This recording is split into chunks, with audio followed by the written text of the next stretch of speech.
नमस्कार। मैं रीता उपाध्याय प्रयागराज से आपको कहानी सुना रही हूँ। आप बचपन में लौट चले, इसी सीरीज की यह दूसरी कहानी है। आइए कथा का हम श्रवण करें। एक बुद्धिमान जौहरी था। अपने काम में वह बड़ा तेज था। दुर्भाग्यवश युवावस्था में ही उसकी मृत्यु हो गई। पीछे उसकी स्त्री तथा गोद में एक बालक रह गया। लोगों ने उसके पैसे दबा लिए, धन नष्ट हो गया। उस स्त्री के पास एक हीरा था जो उसको जौहरी ने दिया था। वह हीरा बहुत बेशकीमती था। जब उसका बालक 15-20 वर्ष का हो गया तब उसने बालक से कहा कि बेटा, देखो, तुम्हारे पिताजी ने यह हीरा दिया था। इन्होंने इसका मूल्य नहीं बताया, बल्कि इसे अनमोल और अमूल्य बताया है। इसका मूल्य कोई बताएगा तो उसकी बुद्धि का मूल्य होगा, हीरे का मूल्य नहीं होगा। अर्थात जैसी उसकी बुद्धि होगी वैसी ही वह कीमत करेगा।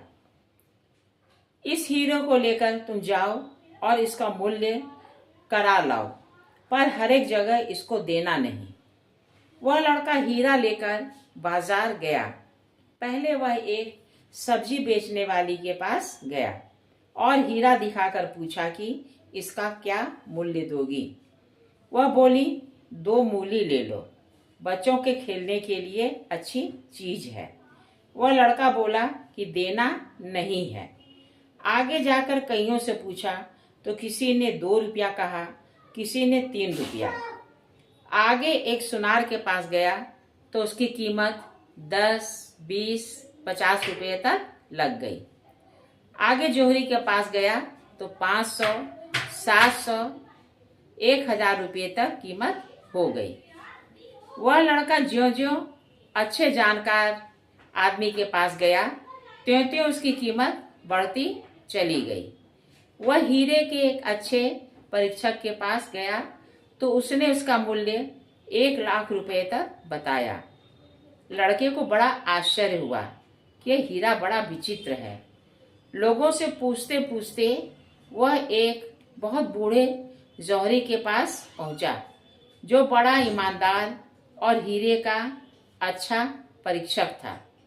उसको हीरा दिखाया तो उसने लड़के की तरफ देखा और कहा, अरे, यह हीरा तेरे पास कहाँ से आया? लड़के ने कहा, मेरे पिताजी ने दिया था। तो जौहरी ने कहा, तुम्हारे पिता कौन हैं? उसने अपने पिता का नाम बताया और कहा कि वे हीरे के व्यापारी थे। उनका नाम तो हमने भी पहले सुना था, अब वो बहुत दिन से उनके बारे में सुना नहीं। क्या बात है? बूढ़े जौहरी ने कहा। लड़के ने कहा, उनका स्वर्गवास हो गया है। ओह, वो तो बड़े नामी परीक्षक थे। इस पर लड़के ने कहा, मैं उनका ही बेटा हूँ। इस हीरे की आप क्या कीमत देंगे? इसकी कीमत नहीं है, यह अनमोल हीरा है। मेरे पास जितना धन है वह सब का सब देने पर भी इसकी पूरी कीमत नहीं होगी। जौहरी ने कहा, पर अब हम क्या करें? हमें तो खाने के लाले पड़े हैं। लड़के ने कहा। जौहरी ने पुनः कहा, भाई, यह तो तुम जानो, मैं हीरे की कीमत कैसे कह दूं? इसकी कीमत कहने से इसका तिरस्कार होगा, अपमान होगा। हाँ, एक बात है, तू जितना लेगा उतना हम तुमको दे देंगे। वह कैसे? लड़के ने हैरान होकर कहा। बूढ़े जौहरी ने कहा, हमारी 3 दुकानें हैं। पहली दुकान में हम तुमको 15 मिनट देंगे। 15 मिनट के भीतर तुम दुकान में से जितनी वस्तुएं बाहर निकाल दोगे वे सब तुम्हारी हो जाएंगी। वस्तु लेने वाले और रखने वाले सब तैयार रहेंगे। तुम केवल भीतर से वस्तु फेंक दो। 15 मिनट पूरे होने पर फिर तुम उसमें नहीं रह सकोगे। लड़के ने कहा कि अच्छी बात है। लड़के को दुकान दिखाई गई। वह दुकान के भीतर गया तो देखा कि दुकान बहुत सजी हुई है। उसमें लाखों रुपए का एक एक हीरा रखा हुआ है। कई बक्से पड़े हुए हैं जो चमक रहे हैं। हीरा तो दूर रहा, उसने उम्र में ऐसा बक्सा भी नहीं देखा था। वह यह सब देखकर बहुत चकरा गया। उसके साथ एक आदमी था जो घड़ी में समय देख रहा था। उसने कहा कि देखो 5 मिनट व्यतीत हो गए। लड़का बोला, ठहर ठहर, हल्ला मत कर। 15 मिनट होने पर तो यहाँ रहने देंगे नहीं, इसलिए अच्छी तरह से देख लो। देखते देखते 15 मिनट हो गए तो वह आदमी बोला, बस समय पूरा हो गया, अब तुम बाहर निकलो। अब इसमें कोई वस्तु छू भी नहीं सकते, एक दाना भी नहीं ले सकते। लड़का बाहर निकल गया। बूढ़े जौहरी ने दूसरी दुकान दिखाई और कहा, इसमें तुम्हें 25 मिनट ठहरने दिया जाएगा। इस बीच तुम जो माल बाहर फेंकोगे वह तुम्हारा हो जाएगा। लड़का उस दुकान के भीतर गया। उसमें पहली दुकान से भी बहुत विलक्षण सजावट थी।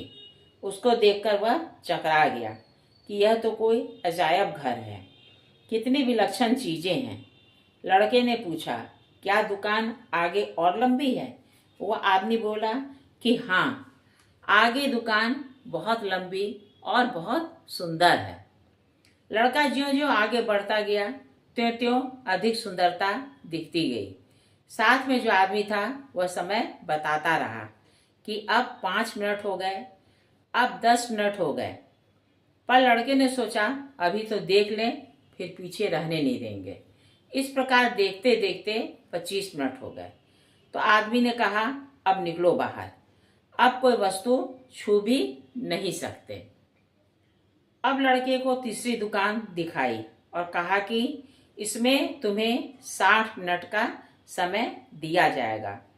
पहली दुकान में जो वस्तुएं थी तो ज्यादा कीमती थी पर सजावट कम थी।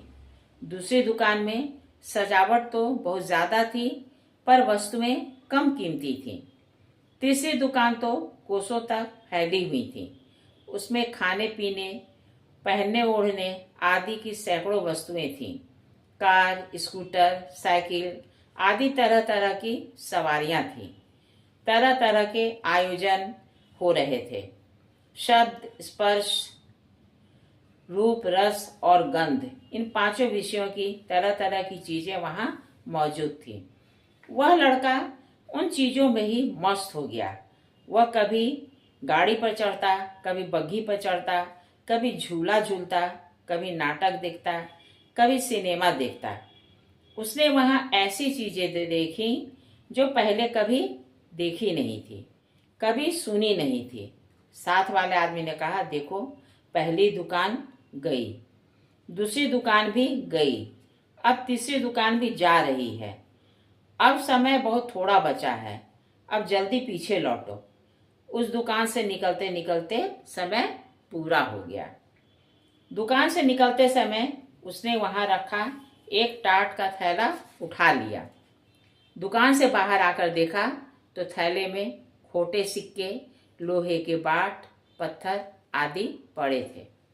बूढ़े मालिक ने अपने आदमियों से कह रखा था कि वह जितनी वस्तुएं ले उसकी खबर मुझे तुम लोग लगातार करते रहना। अंत में आदमियों ने खबर दी कि उसने कुछ नहीं लिया। मालिक ने कहा, उसको निकालो यहाँ से, उसका मुंह मेरे को मत दिखाओ, किसी काम का आदमी नहीं है। लड़का बेचारा खाली हाथ वहां से चला गया। श्रोताओं, आप लोग जो ये कहानी सुन रहे हैं, आपके मन में यह विचार आ रहे होंगे कि अगर हमें वह दुकान मिले तो हम आंखें मीच कर बढ़िया बढ़िया माल बाहर फेंक देते। परंतु वास्तव में हमारा मनुष्य जीवन ही वह दुकान है। हमारे जीवन के प्रथम 15 वर्ष पहली दुकान है, 25 वर्ष दूसरी दुकान है और अंतिम 60 वर्ष तीसरी दुकान है। जीवन के प्रथम 15 वर्ष खेल कूद में बीत जाते हैं। उसके बाद के 25 वर्ष गदह पचीसी के होते हैं, जिसमें मनुष्य स्त्री और धन के चक्कर में फंस जाता है। भजन करने के लिए उसको समय ही नहीं मिलता। अगर वह भजन साधन करे तो यही 25 वर्ष साधन पचीसी हो जाते हैं। जो इन 25 वर्षों में साधन नहीं करता वह वृद्धावस्था में भी साधन नहीं कर पाता। 40 वर्ष की अवस्था आने के बाद लड़के लड़कियों के विवाह की चिंता सताने लगती है। उनका विवाह होने के बाद परिवार बढ़ जाता है, पारिवारिक जिम्मेदारियां बढ़ जाती है, शरीर की शक्ति कम हो जाती है। फिर भजन करने का समय कहाँ से मिले? इस प्रकार सांसारिक चकाचौंध में फंसकर मनुष्य अपना अमूल्य जीवन गंवा देता है। कहिए मेरे श्रद्धालु श्रोताओं, आपको यह कहानी कैसी लगी? अगर अच्छी लगी हो तो कृपया इसे लाइक और सब्सक्राइब कीजिएगा। साथ ही अपनी टिप्पणियां भी भेजिएगा। आपकी टिप्पणियों का मुझे बहुत ही इंतज़ार रहता है, ताकि आपके अनुसार मैं अपनी कमियों को सुधार सकूं। साथ ही यह भी बताइएगा कि आप किस तरह की कहानियां सुनना चाहते हैं। नमस्कार।